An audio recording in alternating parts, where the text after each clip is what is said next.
So I've got about 40 minutes left of class today. Let me go ahead and get started then on the next topic for this course. We are getting closer to the end. I think by my count, we should have a few days to talk about unemployment and labor markets, an extremely important concept in the study of macroeconomics. We're going to spend a little bit of time talking about money, the monetary system, how money is potentially related to prices and inflation in the long run. And then we will finish the semester by looking at how economies interact with one another globally. That is, look at some open economy concepts like exchange rates and international flows of goods and assets and whatnot. All right, so to try to kind of tie this together to some of the stuff that we've discussed previously, at this point, I hope you guys see that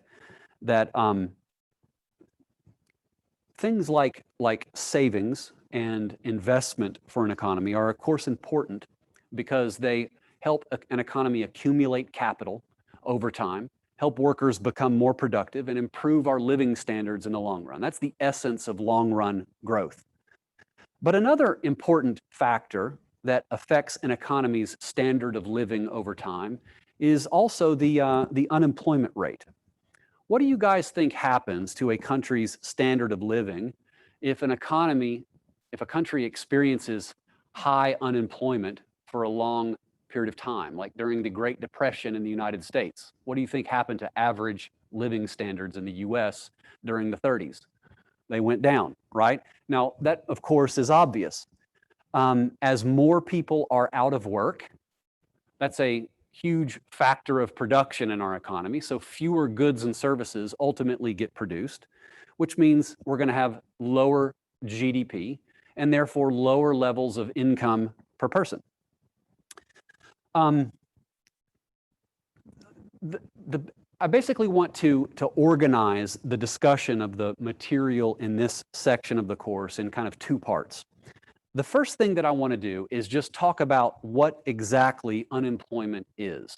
In particular, how does the government or the statistical agencies that are charged in trying to estimate unemployment come up with these statistics?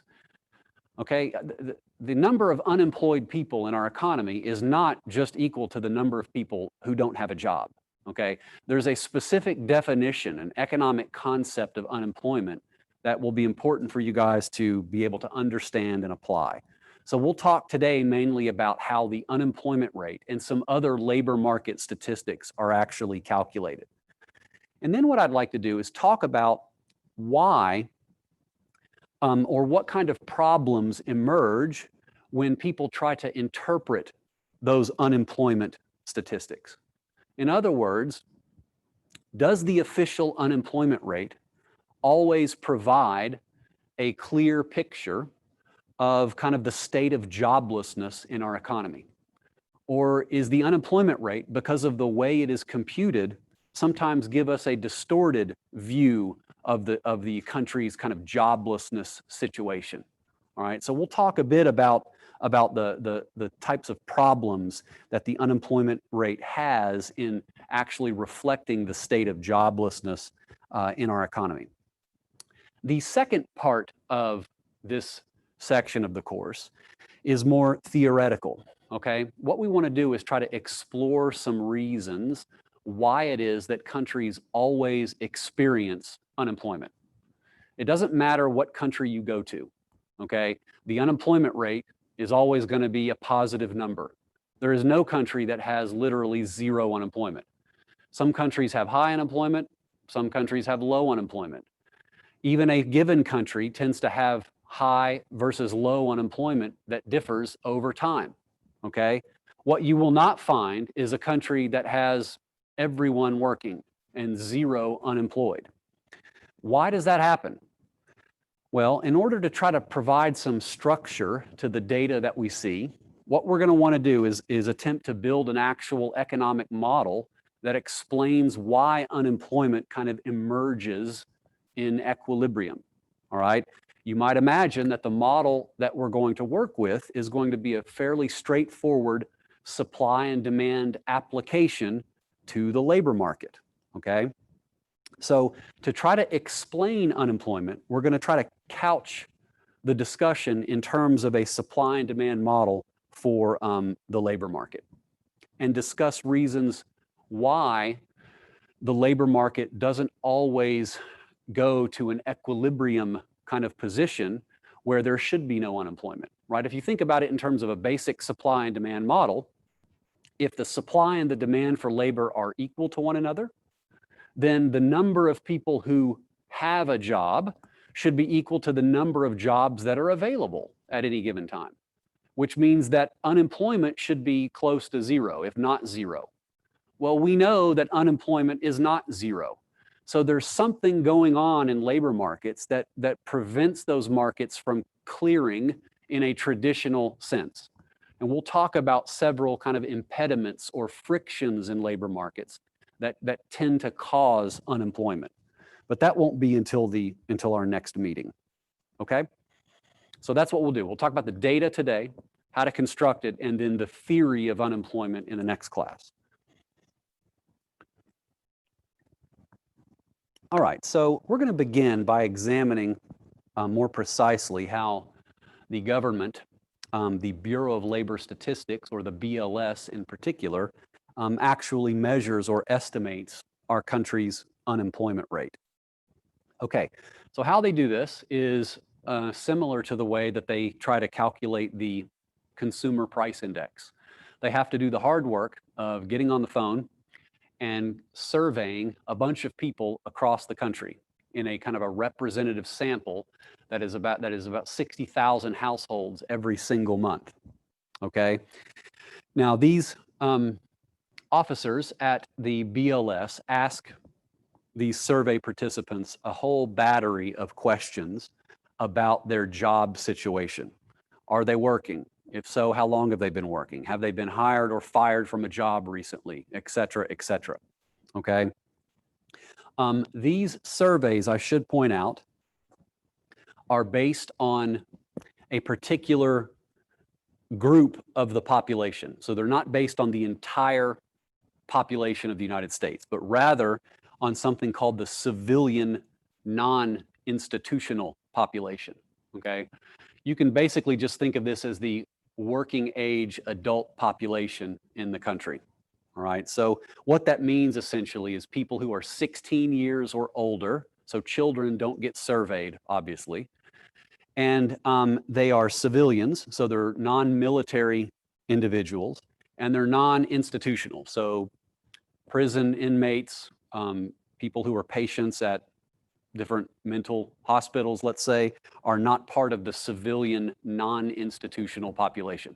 It's just that group of folks, ages 16 years or older, that these surveys are based on, all right? So keep that in mind. All right, so based on the responses that people give to these survey questions, the BLS will categorize each individual responder into one of three groups, okay? The first group is what the BLS calls just the employed category, okay? Now, who is going to fit into this group? These are people who are paid employees or they're self-employed, you work and run your own business, or also potentially an unpaid worker in a family business. That happens more often than you think. Importantly, to be classified as an employed individual in the US, it does not matter if you have a full-time job or a part-time job. So you may only be working 5 or 10 hours a week, but you are regarded as being employed by the BLS. Even if you would prefer to work full-time, but just don't have the number of hours that you desire, or you can't find a job that will give you full-time hours. So that's already one way you can see in which the employment and unemployment statistics are going to be somewhat biased, is that it doesn't adequately distinguish between people who have full-time work and people who have part-time work. The second category that people can be grouped into by the BLS would be the unemployed category. All right, now let's be perfectly clear about who this group is. These are people who are not working, but who have actively looked for work sometime in the previous month. So in the previous 4 weeks from when they get the call from the BLS, if they were actively looking for work, going to interviews, dropping resumes, whatever, then they're counted as unemployed. This also includes people who are temporarily laid off from certain jobs, right? So during the months of June and July, I believe, there were a lot of manufacturing workers in this country that went on a temporary layoff because the factories were closed, because the sales were so low due to the pandemic. And so those folks, even though they weren't looking necessarily for a different job, just waiting for the factory to reopen, would be considered unemployed. So on a temporary or a seasonal layoff, or people who don't have a job but are actively seeking work. If you don't fall into either of these two categories, the BLS places you in a third category called not in the labor force. This is basically just everyone else. Who are the people that would fall into this group, you think? Full-time college students, right? Retirees, homemakers, right? Or people who do work that's not actually in an organized kind of labor market setting, right? Those are folks who are counted as not in the labor force. I imagine most of you guys and gals are probably not in the labor force. How many, just by a show of hands really quick, how many of you all have at least a part-time job? So a few, okay? The rest of you are gonna be not in the labor force. Okay, the labor force, so this I guess is the first concept I want you to understand. The labor force is going to be defined by the BLS as the total number of workers, including the employed and the unemployed. So if you add everyone in this group here to everyone in this group here, you get the total size of the US labor force. Now again, let me emphasize, this is just an estimate. The BLS doesn't obviously survey everyone in the country. They have to estimate what these total employed and unemployed are across the whole country based on a representative sample of about 60,000 households surveyed per month. Okay, questions so far? All right, after categorizing each of these survey responders and computing the labor force then, the BLS is ready to calculate or estimate these key labor market statistics, all right? I'm going to focus on two of them today. The first one is obviously going to be the unemployment rate, okay? Now let's be clear about what the unemployment rate is. This is defined as the percentage of the labor force that is unemployed. In other words, it's the number of unemployed people estimated divided by the total size of the labor force. Multiply that by 100 to express the number in percentage points. That's how we compute the unemployment rate. So the unemployment rate basically answers the following question. Of all those people in the economy who want to work, that is, of all those people who are in the labor force, how many of them can't find a job or are temporarily laid off? Now, there's a common misperception among people who don't know any economics that the unemployment rate is just something more general, like the total number of jobless people in our economy divided by the population. That's not what the unemployment rate is. It's the folks who are jobless or temporarily laid off, but who are actively seeking work divided by not the population, but the labor force, okay? This leads us to a second statistic, which also is important to read when trying to understand movements in labor markets, and that is the labor force participation rate. This is the percentage of the adult population that is in the labor force. So it's computed as the total size of the labor force divided by the total adult population, including retirees including full-time college students, including homemakers, etc. Just only thing we exclude are children. Times 100% to express it in percentage points. This is the labor force participation rate. Economists who are trying to monitor the health of our labor markets will almost always look at how the unemployment rate and the labor force participation rate are moving over time, right? To really get a clear picture of what's going on in the economy, you can't just ignore one of them, that you really need to look at both and actually a whole host of different labor market statistics. But in this class, I'm just going to focus on these two, the unemployment rate and the participation rate. Okay, you guys have any questions about that? Sean? Yes, adult population is 16 and older, so able to have a full-time job.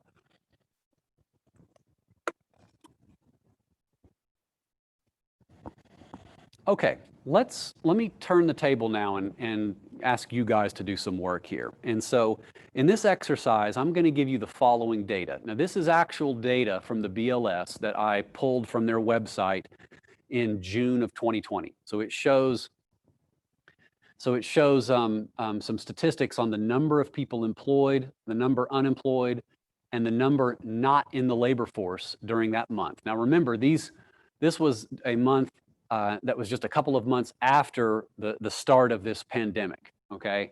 So the labor market was under a lot of stress at this time, and quite frankly, still is, compared to historical norms. So in June of 2020, there were 142.2 million people employed. There were 17.8 million Americans unemployed and 100.3 million Americans that weren't even in the labor force, okay?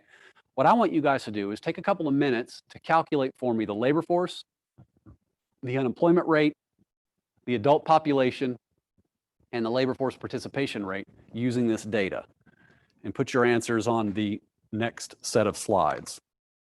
So let me give you guys a couple, 2 or 3 minutes to compute those, and then we'll go over the answers together. I can promise you 100% chance you will have a question, or maybe even more than one question, on your next exam that asks you to apply these concepts, all right? How to compute unemployment rates, participation rates, et cetera. Why? Yeah.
Anybody get an answer for the labor force for June 2020?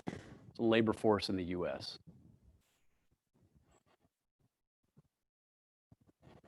Nobody. Matt? There. 142.2 million employed, 17.8 million unemployed, for a labor force of 160 million. What about the unemployment rate in June of this year? Sean? Yeah, so let's see, it's 17.8 million unemployed divided by the labor force of 160 million times 100% is 11.1%.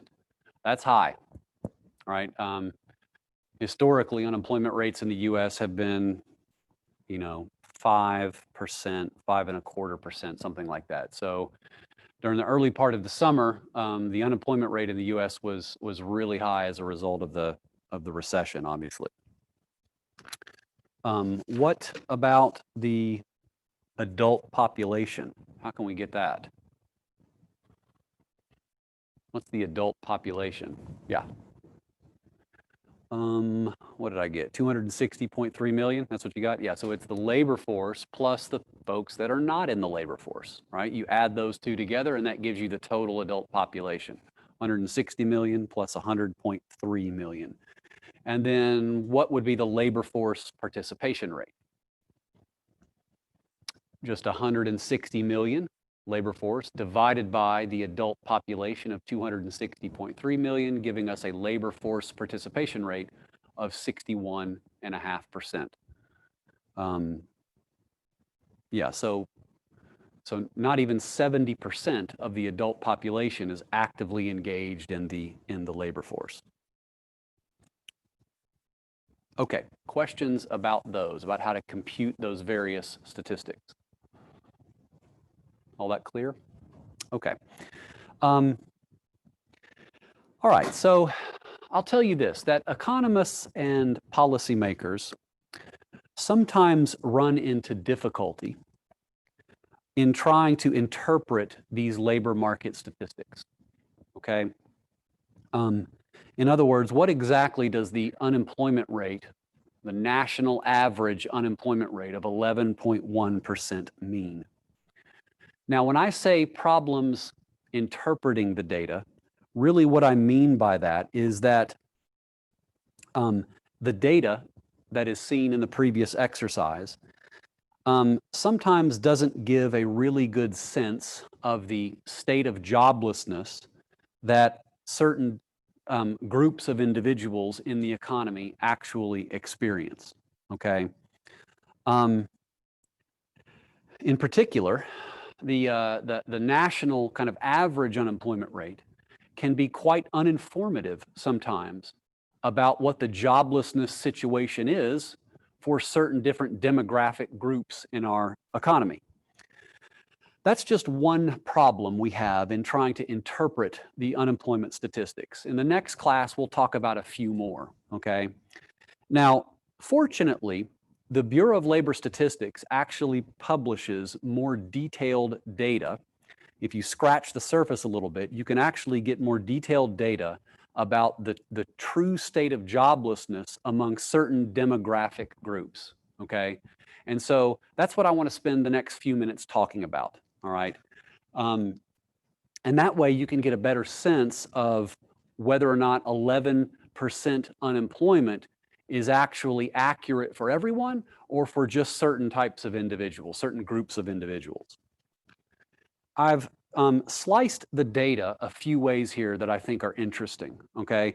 The first way that I've sliced the data is to look at the unemployment rates and the labor force participation rates, how they break down according to both the white-black breakdown as well as the male-female breakdown, okay? So what this table shows is all adults, so this does not include teenagers. So this only looks at people who are 20 years of age or older, and it breaks it down between white males, white females, black males, and black females, and shows you the actual unemployment rates and labor force participation rates of each particular group, okay? Now, I'll say this, that historically, males have had higher rates of unemployment than females, but males have also had higher labor force participation rates than females historically. Some of that, however, has been flipped completely on its head as a result of the most recent recession, okay? Take a look at white males and white females. Actually, white males during June of 2020 had a lower unemployment rate than white adult females, 10.3%. But it was still true that white males had a labor force participation rate of about 70% compared to only about 57% for females. You can see the black-white disparity in the unemployment statistics as well. Whereas white males have an unemployment rate of 9%, black males have an unemployment rate of around 15%. The labor force participation rates also differ. One other area, or one other point here that is somewhat different historically is that you'll notice that black males have almost the same participation rate as black females. Actually, so the black male participation rates have actually come down compared to what they were historically. And so some of these kind of historical patterns that we've seen in the data that I've talked about in semesters past no longer hold in this most recent recession. Now, the key reason, you guys don't have to memorize the numbers. That's not what I'm asking. What I want you guys to be aware of is that if you take a look at the headline measure of the unemployment rate, let's say 11% in June of this year, that can give a misleading understanding of what the joblessness situation is for different demographic groups, right? White males have an unemployment rate that is lower than the national average, right? But black males have an unemployment rate that is higher than the national average. So sometimes you need to actually dig deeper in the data to really understand or get a better sense about what the true joblessness situation is in the country. Here is a breakdown by age. So in the previous slide, we only focused on adults 20 years and older. Let's take a look now at teenagers, all right? So these are people ages 16 to 19 who are obviously going to be the least experienced and least skilled workers in our economy, okay? What do you see immediately? That the unemployment rates for teenagers are like more than twice as high as the unemployment rate for the national average, right? So teenagers, our country's least skilled workers, are going to have much higher unemployment rates than the 11% we see on average. So yes, 11% unemployment is bad, historically speaking, but not nearly as bad as 23% unemployment for teenagers. The labor force participation rates are also a lot lower, right? Whereas they average, between 60 and 70% for adults, they're, about half that level for teenagers, between 30 and 35%. Here's a third graph that I think is important and probably should hopefully speak to what you guys are going through. And that is the breakdown according to level of education. So here, I'm going to focus on just adults ages 25 and older, okay? And you've got the unemployment rate and the participation rate broken down according to education level. So here's folks who dropped out of high school, less than a high school education. This category are people who graduated high school but don't have any college experience. This is the some college or a community college 2-year type degree versus people that have a bachelor's degree, a 4-year degree or more, okay? Now, what do you see with regard to the unemployment rate? That the unemployment rate is highest for individuals that have less than a high school education. The unemployment rates fall and continue to fall as people have more and more education. These numbers are high because, again, the data is for June of 2020. For someone who has a bachelor's degree, which hopefully all of you guys will by the end of your 4 years at University of Alabama, the unemployment rate that you're going to face is going to be much lower than the unemployment rate that someone with less education would actually face. So in fact, in the months before the pandemic hit, the unemployment rate in the US for this group of folks was like 2.3%. So extremely low, right? So whereas the average unemployment rate in the country is 11%, the unemployment rates for highly educated workers are going to be much lower than that, all right? Whereas the unemployment rates for people with very little education are going to be even worse than the 11%. The participation rates mirror what we see with the unemployment rates, right? As you get more education, more of those individuals are going to be participating in the labor force. For folks who've dropped out of high school, the participation rate is actually quite a bit less than 50%. Again, I'm not asking you to memorize the numbers, but I would like you to be generally familiar with some of these broader demographic trends that we see in the data. Here's an interesting one that I'll close with today, and this is the labor force participation rate by sex in the US from 1950 through 2019.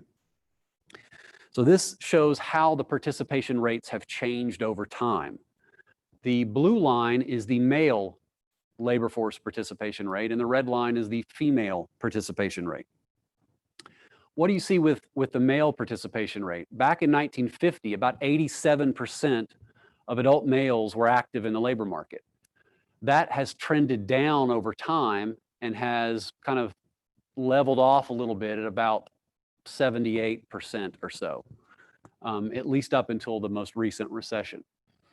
Female labor force participation has risen dramatically over time. Between 1950 and 2000, it went from around 35% to about 60%, and then has kind of leveled off since then, both participation rates dipped during the financial crisis and the ensuing recession and recovery, but they both started to come back a little bit, at least up until the start of the most recent recession. Can you guys let me focus on the female participation rate for a second. So this is rather dramatic, this huge increase in female labor force participation. You guys think of any reasons why that might have occurred? And it didn't just occur in the United States. Other developed nations experienced similar trends as well. Other developed nations also experienced similar types of trends as well. But in the US, why do you imagine female labor force participation increase so dramatically over time? Or certain things could contribute to it. Sean?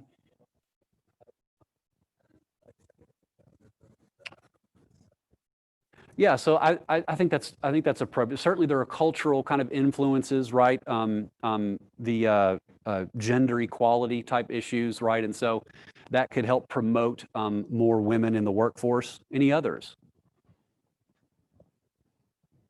Wyatt?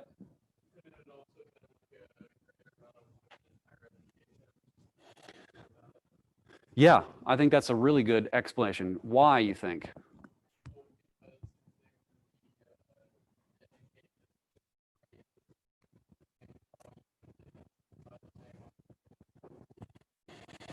Well, okay, so there's two things that I think you're touching on there. There have been changes in the nature of our workforce, the type of work that we do in this country over time. So back in the 40s and 50s, we had a lot of kind of heavy manufacturing in the United States.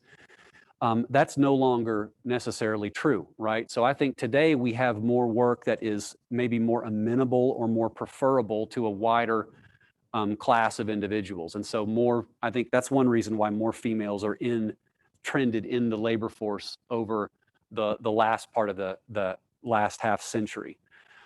There's a lot of economists who, however, that look at these labor market trends and attribute this big rise in female labor force participation to a technological breakthrough. Can you guys think, maybe any of the women in here, can you think of something that might make it more, labor markets more accessible to working age women?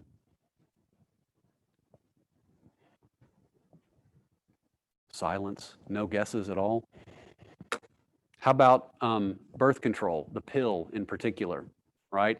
So during the 50s and 60s, when birth control, the pill, became more readily available, this became a lot of economists would argue that this became, women had more access to low cost, kind of reliable ways of controlling their fertility, right? Imagine prior to having access to the pill, if women wanted to work, Wyatt, in these kind of professional environments, they either had to kind of bear the cost of abstinence themselves or just not get pregnant, right? And so what a lot of folks would argue that birth control lowered those costs for women and allowed women to start making more investments in their own education and their own human capital, right?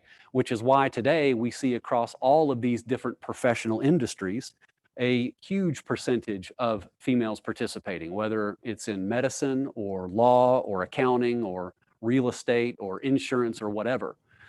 So there's lots, believe it or not, there's lots of empirical economic papers that trace at least part of this trend to the proliferation of cheaper, more affordable, better, more effective means of birth control. Let me, before you guys leave today, I've got 2 minutes left. I want to show you, so this graph ends in 2019. I do want you to be aware of the very recent labor market trends that have come out of this recession. I want to show you something that I think is kind of interesting here. So this is a graph of, again, labor force participation for men and women, just focusing on, the graph shows between January of 2016 up to the most recent month of data. And what do you see here? That during the pandemic, labor force participation rates for both men and women fell quite dramatically, right?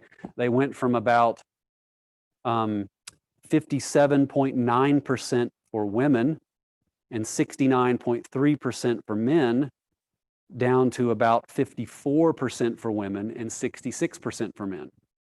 Now, what you'll see here, I want you guys to focus on the most recent thing. So this happened in, let's see, April of this year. And then immediately after that, so by the time May came around, labor force participation rates were increasing for both sexes. But then something strange has happened. Around July, the participation rates peaked for women, and now they're going back in the opposite direction, whereas men's participation rates have generally continued to increase. What do you suspect was happening then? Ash? Did you raise your hand? I'm sorry. Say again?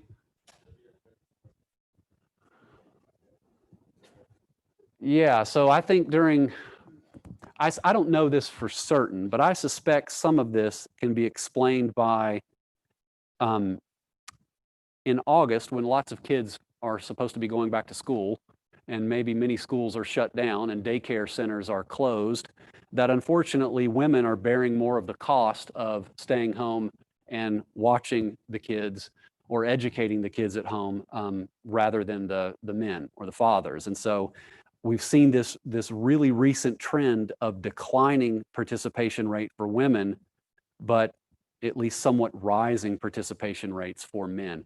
I wanted to show you this because the data in the slide stops at the end of 2019. And these developments in the labor market have been extremely recent. Okay, you guys have any questions then about that? We will pick up this information then in the next class.